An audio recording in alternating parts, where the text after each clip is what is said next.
नमस्कार दोस्तों, स्वागत है आपका हमारे चैनल वर्ल्ड ऑफ हैप्पीनेस में। दोस्तों, हमारे एक प्यारे साधक ने एक प्रश्न किया था कि भैया ये जो ब्रह्म कुमारीज हैं इनके बारे में आपका क्या कहना है, आपकी क्या राय है? क्या इनसे इनका जो ज्ञान है, इनकी जो दीक्षा है वो ली जानी चाहिए, और क्या ये हमें सेल्फ रियलाइजेशन तक पहुंचा सकते हैं? दोस्तों, पहली तो बात यह है कि बहुत सारे लोग जो हैं ब्रह्म कुमारी से जुड़े हुए हैं, भारत में लाखों करोड़ों की तादाद में, बल्कि मैं कहूँगा। पर दोस्तों, एक बात मैं आज अपने तर्क के साथ आपको साबित करना चाहता हूँ कि क्या ब्रह्म कुमारी जो ज्ञान दुनिया को दे रहे हैं, क्या ये सत्य है, जिन्हें वो शिव बाबा कहते हैं। मेरे एक फ्रेंड ने मुझे आज से करीबन 8 साल पहले की बात है, उसने मुझे कहा था कि भाई एक बार ना ब्रह्म कुमारी चलते हैं, उनका 7 डेज वाला कोर्स अटेंड करते हैं, देखते हैं ऐसा क्या है वहाँ पर। तो हम दोनों वहाँ पर गए। हमने वो 7 डेज का पूरा पूरा कोर्स किया। और जो मैं तो सिर्फ इसलिए गया था कि मैं समझना चाहता था कि एक्चुअली में ब्रह्म कुमारी की टीचिंग है क्या। क्योंकि हम जब तक किसी से कोई बात उनकी सुनते नहीं, और उससे पहले जब हम अपनी परसेप्शन बना लेते हैं, तो वो हमारे लिए बहुत खतरनाक हो सकती है। क्योंकि कई बार हम उसमें बहुत बड़ी चीज मिस कर देते हैं। जब कोई पूर्ण गुरु हमें कोई ज्ञान दे रहा होता है, और हम जब तक उससे मिले नहीं, उसकी चीज को हमने फॉलो किया नहीं, तो हम उसके बारे में अपनी कोई राय कायम कर लें बिना उससे मिले जुले, बिना उसकी साधना किए, तो वो हम कई बार उससे क्या होगा, जो रियलिटी है उससे हम बिल्कुल ही वंचित हो सकते हैं। तो मेरी भी ब्रह्म कुमारी इस पे जो है काफी मैं उनको सुनता था, सिस्टर शिवानी को बहुत सुनता था, और उनके विचार बहुत अच्छे हैं। और बहुत कुछ जो है वो दुनिया के लिए भला उन्होंने किया, बहुत सी गाइडेंस उनकी, बहुत ही प्यारी गाइडेंस मैं उनको कहूंगा। परंतु दोस्तों, जो जब किसी संस्था से जुड़ा होता है ना, और वहां का जो ज्ञान जब कोई इंसान फॉलो करता है, और उसका अपना अनुभव भी उसके साथ जुड़ना बहुत जरूरी हो जाता है। और जब कोई चीज केवल मान्यता के आधार पे हो कि शिव बाबा जो है वो एक पॉइंट ऑफ लाइट है, और वो जो है वहीं से जो है हम सब आत्माएं हैं, और वो जो सारी चीजें जो है वो पढ़ाते हैं, तो वो बहुत ज्यादा गलत है दोस्तों। क्योंकि एक्चुअल स्पिरिचुअलिटी वो है नहीं जो ब्रह्म कुमारीज वाले दुनिया को दे रहे हैं। खैर, वो आज का विषय नहीं है। आज जो मैं ब्रह्म कुमारी की एक बात करना चाहता हूँ वो ये है कि ब्रह्म कुमारी जो है पूरी दुनिया को ले डूबेंगे। इसका कारण है, आपने मेरे वीडियो का थंबनेल देखा होगा दोस्तों, मैं रोज सुबह वॉक पे जाता हूँ, और मैं ब्रह्म कुमारी के आश्रम मेरे रास्ते में पड़ता है। तो वहां पर बाहर उन्होंने पूरे लाउड स्पीकर लगा रखे होते हैं, और बहुत सारे लोग हमारे सिटी के मैं देखता हूँ कि वाइट कपड़े पहनकर जो है बहुत ही श्रद्धा भाव से वहां पर अपनी जो है ध्यान करने के लिए जाते हैं। और सुबह का जो, जिसको मुरली बोला जाता है, कि वहां से ऊपर से बाबा जो है कुछ बोलते हैं, और कोई इंसान है जो उनकी वो मुरली सुनता है, और वो आपको बताता है कि बाबा ने आज क्या संदेश दिया है। दोस्तों, ये सब चीजें जो है ना अपने मन की कपोल कल्पनाएं हैं, पहली बात। और उस मुरली में बताया जा रहा है कि बहुत तबाही मचने वाली है, बहुत तूफान आने वाले हैं, दुनिया तबाह होने वाली है, दुनिया खत्म होने वाली है। वो तो दोस्तों सभी को पता है। तो उसमें कोई ऐसी बात नहीं है कि जो कोई भविष्यवाणी कर रहा है। अंत हमारे सामने हमें दिखाई दे रहा है कि दुनिया जो है विनाश की ओर बढ़ चुकी है। बाढ़, भूकंप, तूफान ये सब आ रहे हैं। और अगर एक इतनी बड़ी ज्ञानी संस्था, जहां इस दुनिया के अंदर आज की डेट में लॉ ऑफ अट्रैक्शन को एक छोटे छोटे बच्चे भी आज की डेट में फॉलो कर रहे हैं। एक छोटे से बच्चे से पूछो कि लॉ ऑफ अट्रैक्शन क्या होता है, आकर्षण का सिद्धांत क्या है, तो वो बच्चा भी बता देगा कि हमारी जो इमेजिनेशन होती है वही एनर्जी होती है, वही हमारे जीवन में घटनाएं घटती हैं। एक छोटे से बच्चे को भी जो है आज की डेट में इतनी अवेयरनेस आ चुकी है। क्या ब्रह्म कुमारीज वाले इस बात को नहीं जानते कि आप जब एक करोड़ों लोगों की जो जमात को आप एक बात सिखा रहे हो कि दुनिया का अंत होने वाला है, और वो भी उतने पावरफुल जो मेडिटेटर्स हैं, जो दिन में रोज 2 घंटे 3 घंटे जो लोग ध्यान करते हैं, आप उन लोगों के मन में इतना भयंकर नेगेटिव विचार डाल रहे हो उनके अचेतन मन के अंदर, और ये दुनिया के लिए कितनी खतरनाक स्थिति आप पैदा कर रहे हो। ये जो कलेक्टिव कॉन्शियसनेस है आप लोगों की, वो इस ब्रह्मांड को क्या संदेश दे रही है। कल मैं वहां से जा रहा था सुबह, तो वहां पे उनकी मुरली चल रही थी, तो मैं 2 मिनट रुका, और मैंने सुना कि वो क्या बोल रहे हैं। तो वो बोल रहे थे कि आने वाले समय में बहुत बड़े बड़े लश्कर आएंगे, AK-47 चलेंगी, परमाणु बम विस्फोट होंगे और इस तरीके की वो बहुत सारी चीजें जो हैं बोल रहे थे। और ये सब होने वाला है, ये बाबा ने बोल दिया है। बाबा कभी नहीं बोलता है कि मेरी दुनिया को तबाह होने वाली है और तुम मेरी दुनिया तबाह करोगे। जिसकी एक इच्छा मात्र से संसार दोबारा पैदा हो सकता है और उसकी इच्छा मात्र से पल में खत्म भी हो सकता है, तो उसको संसार का विनाश करने के लिए लश्कर पैदा करने की जरूरत नहीं है। ये संसार है, ये शून्य निराकार सृष्टि है, स्वयं परमात्मा ही यहाँ पर जी रहा है, मर रहा है और वही तो यहाँ पर सारा खेल खेल रहा है। और ये सारा खेल और माया उसी की रची हुई है। हमारे जो सनातन धर्म में कहा गया है, गीता में भगवान ने कहा है कि जो पत्ता भी हिल रहा है तो उसके पीछे मैं ही उसमें हिल रहा हूं। वो पत्ता भी मैं हूं और हिलाने वाला भी मैं हूं। सब कुछ मैं हूं, जो कर रहा हूं वो भी वही है, जिसके साथ हो रहा है वो भी मैं हूं और सब कुछ मेरी इच्छा से हो रहा है। यानी कि आपस में जो इंसान जो भी इच्छा करते हैं, जो भी वो तरंगे पैदा करते हैं, ब्रह्मांड में जो भी वाइब्रेशंस वो लोग भेजते हैं, वही घटनाएं हम जीवन में देखते हैं। कोई अच्छी वाइब्रेशंस डाल रहा है तो कोई नेगेटिव डाल रहा है। आतंकवादी अपना काम कर रहे हैं, संत अपना काम कर रहे हैं। अब दोनों में जीतेगा कौन? जिसकी एनर्जी ज्यादा हो जाएगी, जिनकी वाइब्रेशंस ज्यादा हो जाएंगी। आप सभी के अंदर जो भय का जो एनवायरनमेंट बिठाया जा रहा है, यही वायर जो है सारी जो एनवायरनमेंट के अंदर आप जो है वाइब्रेशंस तरंगे आप भेज रहे हो। दिन रात विनाश की तरंगे आप लोग भेज रहे हो। जितनी भी नेगेटिव चीजें आप लोग देखते हो, बोलते हो और सुनते हो, सुनना नेगेटिव चीजें देखना, बोलना और सुनना, तो ये आपके जीवन में नकारात्मक घटनाओं को लाने की जो चीजें हैं, इसको आप प्रत्यक्ष रूप से मान लें कि लॉ ऑफ अट्रैक्शन सिंपल सी बात कहता है कि आपको जो है नकारात्मक चीजों को ना देखना है, ना बोलना है और ना ही सुनना है। केवल सकारात्मक चीजें देखनी है, सकारात्मक चीजें सुननी है और सकारात्मक चीजें ही बोलनी है। और उन्हीं से आपके विचार निर्मित होते हैं। जो हम पॉजिटिव अफर्मेशन सुनते हैं वो किस लिए है? उसका मतलब सिर्फ इतना ही है कि हमारे जो विचार हैं वो पॉजिटिव हो जाए।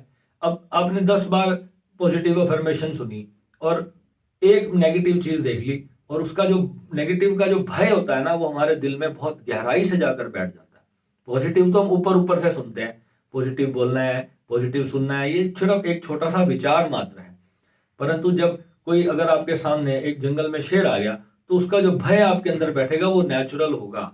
और जब किसी भविष्य की आने वाली चीज के बारे में जब प्रामाणिक लोग जो कि बड़ी बड़ी धार्मिक संस्था से जुड़े हुए बड़े बड़े गुरु जब आपको इस चीज के बारे में बताते हैं, तो वो आपके मन के अंदर एक गहरा विचार बन जाता है कि मेरे मृत्यु होने वाली है, मेरा देश समाप्त होने वाला है, मेरी दुनिया खत्म होने वाली है। और हर छोटे छोटे बच्चे जो हैं वो ब्रह्म कुमारी इसको सुनते हैं। और वो लोग जब आपके भीतर इतनी बड़ी नकारात्मकता डाल रहे हैं कि दुनिया ही समाप्त होने वाली है। पहली बात तो दोस्तों, एक जगह पे कहते हैं कि ईश्वर पॉइंट ऑफ लाइट है और दूसरी जगह पे कहा कि वो बाबा के रूप में आए हैं। उन्होंने वहां एक इंसान की चित्र लगा रखी है और उसको भगवान माना हुआ है। ठीक है, उनकी अपनी मान्यता है, परंतु वहां पर जब हमारे सनातन धर्म के भगवान शिव का नाम लिया जाएगा, तो वहां मैं निश्चित रूप से तलवार या जो भी हथियार मेरे हाथ में होगा या डंडा होगा, तो जो भी होगा मेरे भगवान के लिए, जब कोई किसी और को कोई आकर कहेगा कि मैं भगवान शिव हूं, तो मैं उसको सिरे से नकार दूंगा। कोई भी इंसान ये नहीं कह सकता, ना उसको अधिकार है कि मैं शिव हूं। शिव तो एक ही है और वो निराकारी पूरा ब्रह्मांड है जिसको शिव कहा जाता है। तो अगर अपने आप को शिव कहता है, कोई माता जी बनी, एक श्री माता जी आजकल बहुत चल रही हैं, वो अपने आप को माँ दुर्गा का अवतार बताती हैं। तो जो भी आता है वो सनातन के ही भगवानों का नाम लेता है। आपने कभी सुना कि किसी ने कहा कि मैं गुरु नानक देव जी का अवतार हूं, या किसी ने कहा हो कि मैं मोहम्मद का अवतार हूं? कह कर देखे, उसको 2 दिन में उठा करके ले जाएंगे घर से। आपके धर्म के बारे में, आपके देवी देवताओं का नाम उठा करके हर कोई उनका अवतार होता है। कोई बोलता है जी इसको हनुमान जी आते हैं, कोई बोलता है जी इसको काली माता आती है, कोई बोलता है इसको भैरव जी आते हैं। तो दोस्तों, ये सारे देवी देवता जो हैं आपके हैं, आपके धर्म के, और जो भी आता है वो आपके धर्म का मजाक बनाकर चला जाता है। और आप लोग उनकी बातों में लगकर सफेद कपड़े पहने और उनके साथ सफेद दुशाला ओढ़ी और चल दिए। कम से कम अपनी स्टडी करो, अपने शास्त्रों को पढ़ लो मेरे भाई। बर्बाद हो जाएगा धर्म अगर नहीं सीखे। अभी नहीं समझोगे तो फिर कभी नहीं सीख पाओगे। सारी चीजें कर पा रहा हूं, जितना मेरे से समझ जो मैं आप लोगों को समझा पा रहा हूं अपने चैनल के माध्यम से, बहुत कुछ कोशिश कर रहा हूं। मुझे पता है बहुत बड़ी जंगल की आग है और छोटा सा मैं 2-4 लोटे पानी डालने से कुछ नहीं होने वाला। परंतु मैं फिर भी अपनी कुछ कोशिश कर रहा हूँ। कम से कम 10-20 हजार लोगों को तो जगा ही जाऊंगा, ये तो संकल्प ले लिया मैंने। और जितने लोग मुझसे जुड़ रहे हैं, मुझे बहुत उम्मीद है भगवान से कि मैंने अपने लेवल पे ये लड़ाई शुरू करी। और सत्य की बात जो है, मैं नहीं चाहता था यहाँ पर किसी को यूट्यूब पर आकर मुझे किसी को ज्ञान देना। मैं अभी अपनी नॉर्मल लाइफ जी रहा था, अपनी फैमिली से बहुत खुश था, परंतु आना पड़ा यहाँ पर क्योंकि मैं भी अपने भारत के संतों से ही यही उम्मीद करता था कि वो ही सच्चाई कभी बोलेंगे। पर जो भी आता था तो वो कुछ ना कुछ अपनी मनगढ़ंत स्टोरी, अपने मनगढ़ंत भगवान लेकर बैठ जाता है।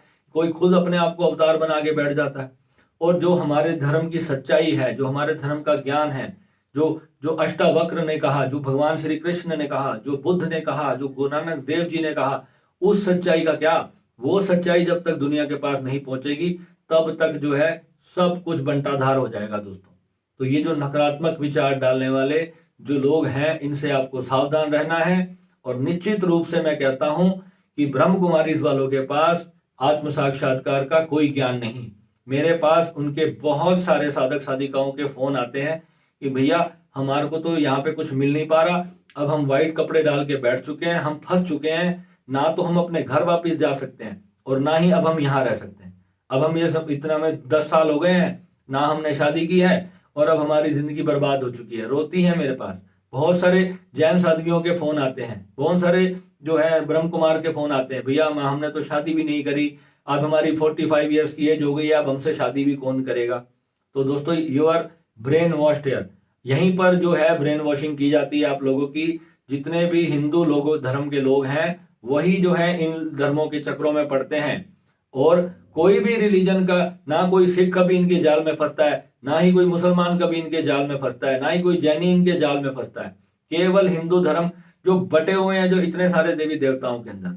सबसे पहले बात समझ लो, एकम देवो महेश्वरा, आपके भगवान केवल शिव हैं।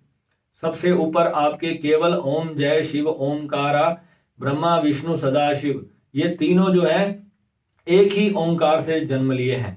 तो आप उस ओंकार तत्व को समझो। निराकार ओंकार मूलम तुरियम, वही मूल है, वही तुर्यातीत है। आप उसको समझ लो, जिसको गुरु नानक जी ने एक ओंकार कहा, आपको उसे समझना है। इसलिए इन सबसे बचने का समय है दोस्तों। और अपने बच्चों को बहुत, आज मैं आपको कह रहा हूं, बिल्कुल बचा के रखो। जो धर्म की ज्ञान है अगर आप उनको नहीं दोगे तो फिर ऐसे लोगों के पास ये लोग फंसेंगे और उन्हीं को अपना भगवान मानेंगे और अपने जो इष्ट देव हैं उनको भूल करके फिर इधर उधर की चीजों में फंस जाएंगे। फिर उसके बाद भगवान ही मालिक है और यहाँ पर कोई आपको बताने नहीं आएगा।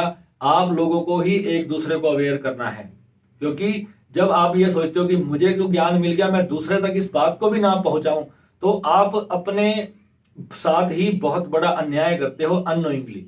एक अच्छी बात अगर आप 2 लोगों तक पहुंचा दोगे तो दोस्तों कुछ कुछ बिगड़ेगा नहीं आपका। अगर सच में मेरी बात अगर आपको आप सहमत नहीं हो तो आप इसको यहीं पे डिसलाइक मार देना वीडियो को, और आप इसके बोलोगे तो मैं इसको अभी रिमूव कर दूंगा अगर मैं गलत बात बोल रहा हूं तो। क्योंकि जो भी आता है वो हमारे धर्म के देवताओं के नाम क्यों लेता है? अगर अगर उनके धर्म में इतनी ज्यादा सच्चाई है तो उनको अपने धर्म का नाम लेना चाहिए, अपने भगवान का नाम लेना चाहिए। वो हमेशा ये सिद्ध करने की कोशिश करते हैं आपको कि जो है हमारा जो धर्म है वो आपके शिव से ऊपर है, वो आपके राम से ऊपर है, वो आपके गुरु नानक जी से भी ऊपर है, वो आपके कबीर से ऊपर है। हर जो भी नई चीज उठ के आती है वो अपने आप को आपके रिलीजन से कंपेयर क्यों करती है? क्योंकि वो चाहते हैं कि आप उनके अनुयायी बने। इसलिए आपको समझना है कि आपके भगवान कौन है। और जब तक यही नहीं आप अपने बच्चों को बताओगे तो भक्ति करने की तो बात ही दूर होगी, ध्यान साधना की तो बात ही दूर होगी। ठीक है दोस्तों, तो ये वीडियो अच्छा लगे तो आप इसको प्लीज प्लीज प्लीज शेयर करना और ये जानकारी दुनिया तक पहुंचाना। और जितने भी मेरे जो भाई बहन हैं जो ब्रह्म कुमारीज में भी हैं, वो भी जो अगर हिंदू धर्म से जुड़े हुए हैं तो आप अवश्य एक बार आप सच्चा ध्यान करके देखें, सच्चे गुरु से जुड़ के देखें। आप एक बार ये पॉइंट ऑफ लाइट के चक्कर को छोड़ें और उस साक्षात पर ब्रह्म को समझें, उस शब्द को समझें, उस भगवान श्री कृष्ण की गीता को एक बार पढ़ लें। आपको समझ आ जाएगा कि गुरु कहाँ पे खोजना है और गुरु की पहचान क्या है। जब तक वो नहीं मिलेगी तब तक कुछ भी नहीं प्राप्त होने वाला। और 10-20 साल, हाँ, जिसको आप मन की 2-4 मिनट की शांति को जो अगर आप ध्यान समझते हैं तो वो ध्यान नहीं है, वो सिर्फ एक अवेयरनेस है। आपके ही विचारों के साथ खिलवाड़ किया जाता है, आपको हिप्नोटाइज किया जाता है, अलग अलग तरह की विधियों में आपको फंसाया जाता है और हिप्नोटाइज के जरिए आपको जो है एक बार ऊपर आकाश में ले जाते हैं। आप बैठे वहीं पर हो, आपको पता है कि मैं वहीं बैठा हूं, आपको कोई आउट ऑफ बॉडी नहीं हो रहा है, टोटल इमेजिनेशन में आप सोच रहे हो कि मैं आकाश में उड़ गया हूं। और वो करते करते मन निर्विचार हो जाता है और मन जो है वो जब तंद्रा में होता है तो उसको जैसा भी आप निर्देश दोगे बाहर से तो वो वही चीज को सच मानता है। तो ये ध्यान की बहुत सारी चीजें हैं जो ये लोग, जब इनको थोड़ा सा भी ज्ञान प्राप्त होता है कहीं से, तो इन चीजों को ये मिसयूज करते हैं दोस्तों। तो आपको समझना है और उसी हिसाब से अपने जो है सच्चाई का चयन करना है। ठीक है, तो मिलते हैं अगले वीडियो में। नमः शिवाय।